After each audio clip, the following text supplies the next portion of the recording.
No, Alphabet Google is going to be very interesting, and NVIDIA. I think if you do see this little rotation or this battle between the TPUs and the GPU space, how does that actually impact the broader market? NVIDIA obviously has a bigger market cap. Google continues to move to the upside here. You also are seeing Broadcom move to the upside here. But how does that rotation really look like, and how much of an impact could it have on the market? I think if you are seeing dollars still staying within the market, I think you're not going to see that much of an impact, but you start seeing some individuals kind of going on the sidelines from NVIDIA, maybe deploying a little bit of capital within Alphabet, that could create the market to kind of pull back here a tad bit. So let's see how we actually kind of set this one up. But the communication services sector, now you got to look at it in a little bit of a different lens, because now you, once again, you have Google, Alphabet is in the communication services sector, and Meta is making a nice little stealth rally as well. That could also have an impact on the S&P 500. But once again, we're a little bit tech heavy on the semi space, and there's a lot more exposure when it comes to the GPU trade from the NVIDIAs, AMDs of the world, as well as the memory players that could also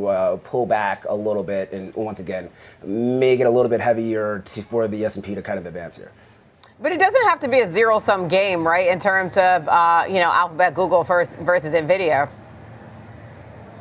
Right? I mean, the market's going to play it that way. I mean, you're going to hear commentary all day that there's going to be one player over the other, and I agree with you. The diversification of data centers and making sure that you have a diversified portfolio when you're building these things out makes a lot of sense. And GPUs, in some respects, is really going to be critical within the data center, because GPUs are a lot more versatile when it comes to the amount of things that they can do. The TPUs themselves, or the tensor processing units, they pretty much strip out all of that graphical capabilities, and they're just focusing really on math and really doing that well, and they're also able to do that at a lower cost when it comes to energy deployment and efficiency here. So there's a double-edged sword with both, if you will. And I don't think it's a zero-sum game at all. But once again, the market might perceive it to be as one, and if that is going to be the case, then that gyration or that rotation and fund flows could make it a little bit interesting when it comes to the market. That's how I look at it, the same way that you do, Diane. But everything's kind of black and white these days, and you're looking at these type of things in the market.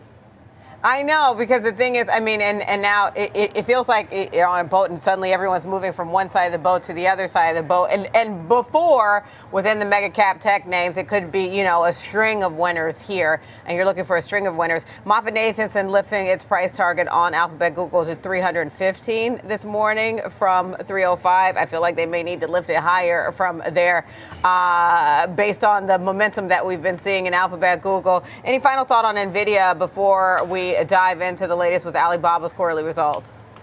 Look, I mean, if NVIDIA continues to pull back a little bit, look at that 170 level as an area of support. That's where we have seen buyers kind of stepping in before. Is that going to be the case this time around? If you're still looking at the price of sales and other metrics fundamentally when it comes to NVIDIA, their growth is still, rising to the upside. It's still accelerating. It's still cheap on a relative basis. But if you're looking at these current growth rates, I think the concern is that their growth rates are going to stall out here a tad bit, because you are seeing maybe some market share being given up. We haven't had any of this news actually kind of confirmed yet as well, so we have to be mindful of that. But I would say that 170 level. And then also, too, look at Broadcom. Broadcom is actually in a consolidation and potentially going to break out. This one is actually probably underperforming compared to Google as well. And Broadcom is really at the heart of the overall TPU space in general, so there might be a little bit more perceived value that is there as well. And last but not least, when it comes to this kind of scenario, what does crypto do as well, right? It's different from the AI space, but you are seeing cryptocurrencies also selling off. That could be a little bit of a headwind for the broader market. Because of the advantages the technology offers, Meta, Amazon, and Alphabet are using AI into their business processes. These businesses all use NVIDIA's CPUs to run inference apps and train AI models.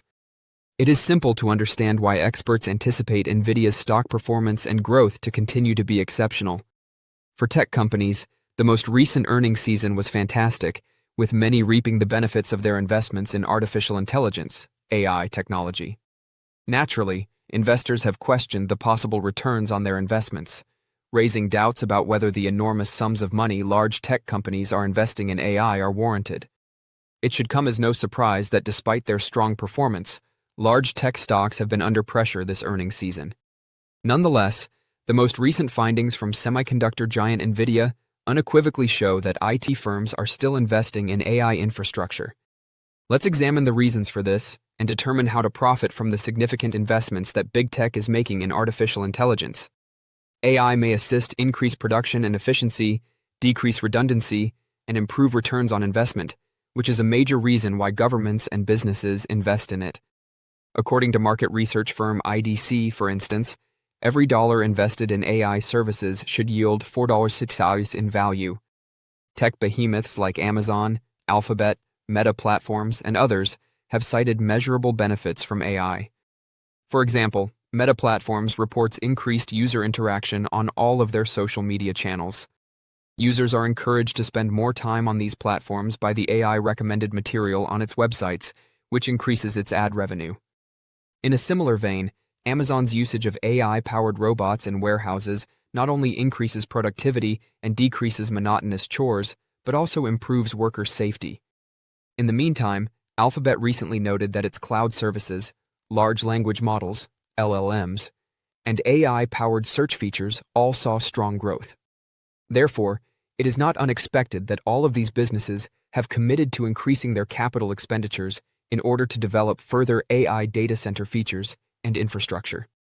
One estimate suggests that this year's big IT capital expenditure investment could increase by 62% to $405 billion.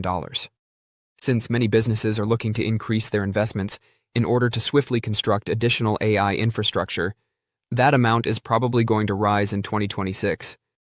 You might now be asking which business will benefit the most from its significant investment in AI. Who will it be? Amazon, Alphabet, Meta, or another company? You won't be shocked by the response. As I mentioned before, NVIDIA's performance has shown us that large tech companies are likely to continue investing heavily in AI technology. I mentioned it because NVIDIA offers essential technology that contributes to the realization of AI.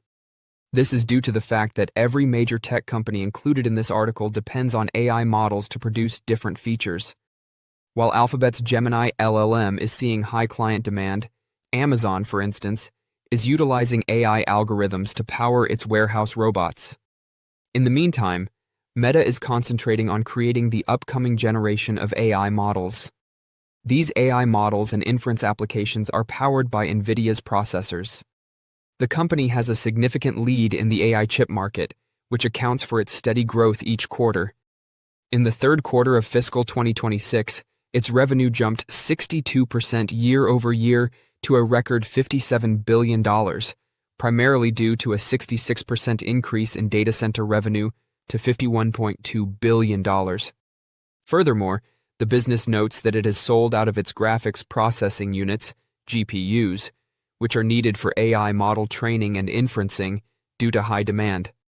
During the results call, NVIDIA management admitted that it had received orders totaling $500 billion for 2025 and 2026, of which about $150 billion had already been completed. The company is working hard to acquire more components so that it can construct more GPUs to meet the massive order backlog, since CFO Colette Kress is optimistic about getting more orders. NVIDIA's revenue projections have increased dramatically, which is not surprising. Even better, the company's earnings growth rate is predicted to pick up a few points in the upcoming fiscal year, reaching 58%.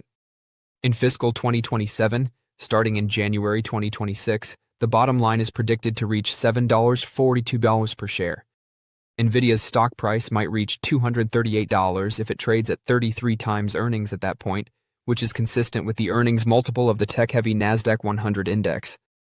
That suggests a possible 33% increase from current levels, but don't be shocked if the company makes larger gains, because its backlog will enable it to produce a sharper boost in earnings. Considering the potential upside, purchasing NVIDIA's AI stock seems like a no-brainer, especially since the company is currently selling at an appealing 23 times forward earnings. The market for AI chips is still dominated by NVIDIA today, and many consumers will probably still favor its goods. The Meta-Alphabet discussions, nevertheless, draw attention to the dangers of big purchasers switching from NVIDIA's solutions as soon as competitive alternatives satisfy their performance and price requirements. NVIDIA's portion of the next wave of AI infrastructure spending might be significantly reduced if Meta eventually commits billions of dollars to TPUs for new data centers while still using NVIDIA GPUs elsewhere. This could also weaken NVIDIA's pricing power. NVIDIA's stock is still valued for sustained supremacy despite the recent decline. At the moment, the stock's price-to-earnings ratio is 42. If Nvidia can sustain exceptional margins and quick sales growth as AI spending rises, that could be justified. However, if substitutes for its products start to gain traction, the company's expansion may stall while profits are squeezed. Naturally, the headlines about Meta Alphabet don't indicate that Nvidia's moat is getting smaller. It's too soon to tell. However, the headlines do highlight a significant risk. Nvidia is mostly dependent on a select few cloud and AI leaders who are increasing their investments in alternative and internal silicon in an effort to lower costs and lessen their reliance on a single source. Nvidia might experience slower growth and more pricing pressure later in the decade than current valuations indicate if such initiatives are successful. This makes this sell-off challenging for investors. The stock still carries enormous expectations at a time when Nvidia's biggest clients are looking into reliable competition, despite the fact that the underlying company is still incredibly robust. Considering that combination, it may seem premature rather than wise to take this downturn as an automatic buy-the-dip moment. In the meantime, the Financial Times reported on Thursday that top Chinese companies are training their AI models overseas in order to obtain Nvidia's processors and evade U.S. policies intended to impede their advancement in cutting-edge technology. According to the report, which cited two persons with direct knowledge of the situation, Alibaba and ByteDance are two of the tech companies training their most recent huge language models at data centers in Southeast Asia. Following rumors that Meta would use Google's tensor processing units, Nvidia denied concerns that its edge in AI was eroding. Nvidia stated in a post on X that its GPUs are still a generation ahead of the competition and that the platform supports all AI models wherever computation is done. In contrast to more constrained ASIC-style designs like TPUs, the business emphasized the versatility and wide range of applications of their Blackwell chips. Google employs TPUs internally and makes capacity available through Google Cloud. It does not sell them directly. Customers are being encouraged to consider alternatives to GPU-heavy stacks by the positive reviews given to Google's most recent model, Gemini 3, which was trained on TPUs. The existence of what he called scaling laws, that is, the more chips one makes and the more data one steps through to build models, was even mentioned by NVIDIA CEO Jensen Huang. This raises the possibility that the need for computing may be growing. For investors, this means that although competition is intensifying, both GPUs and TPUs may be able to gain more business as AI loads increase. Reuters was unable to confirm the report right away. Regarding the report, NVIDIA declined to comment. The article claims that since the United States decided to limit sales of the H20 chip in April, training has steadily increased in offshore locales. According to the publication, Chinese businesses rely on lease agreements for foreign data centers that are owned and run by non-Chinese enterprises. However, DeepSeek, which amassed a sizable stock of NVIDIA chips prior to U.S. export restrictions, was an exception because its model was trained domestically. In order to optimize and produce the next generation of Chinese AI processors, DeepSeek is also working with domestic chip manufacturers, including Huawei. Don't forget to share your thoughts and experiences in the comments below.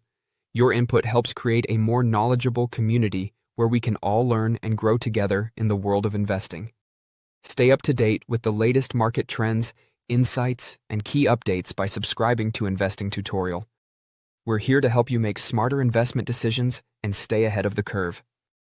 Stocks. And let's talk about the AI trade. I mean, recently we started to hear about Meta looking to Google. Nvidia sort of went out of favor for a few days. Then we saw a reversal. We were looking for Google $4 trillion. But, you know, the AI race is on. And we still have guests who come on every day picking both Google and Nvidia.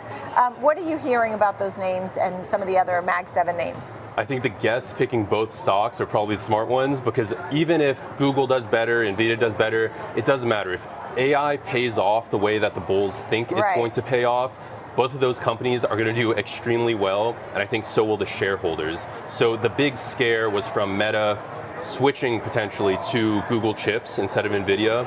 And even if they do, I don't see them stopping completely with Nvidia. So I think both companies will still be winners.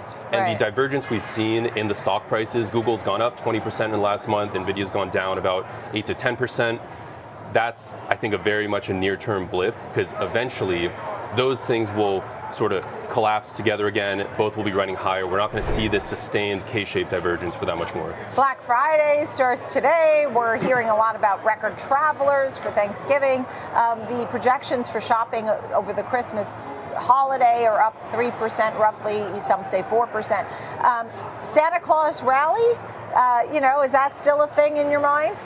So the Santa rally last week of the year plus the first 2 days of the new year, we average a 1.3% gain in the S&P 500 dating back several decades. If you annualize that, that would mean an S&P 500 annual return of 70% a year. So 1% doesn't sound like that much, but is actually very significant. And I think we have a 79% hit rate on that happening dating back to who knows how long, a very long way time. Before us. But yeah. I'm optimistic for the Santa rally. That's only going to add to all the tailwinds we just mentioned. So I think if we take a step back and say, are stocks higher from a year from now, I think it's a pretty easy answer. But let's see what happens. Yeah, we'll see what happens. Also, we may hear who will be the Fed chair, even maybe by Christmas. That's a huge tailwind. Do you think that will be good news for the market? It's very good news for asset holders, I would say, because if we get a new Fed chair before Christmas, which there's been reports we might get that, we're going to get someone that Trump is going to like, and they're going to compress interest rates to zero. And Trump has been calling for a 300 basis point cut for several months. We're not going to get that right away, but rates are going to come down much faster than people think. And I think right now we're at about 80% odds for a December cut. And if we get the new Fed chair within weeks of that, we're going to see multiple rate cuts in the new year. And again, when we're cutting into a non-recessionary environment, that is very bullish for stocks.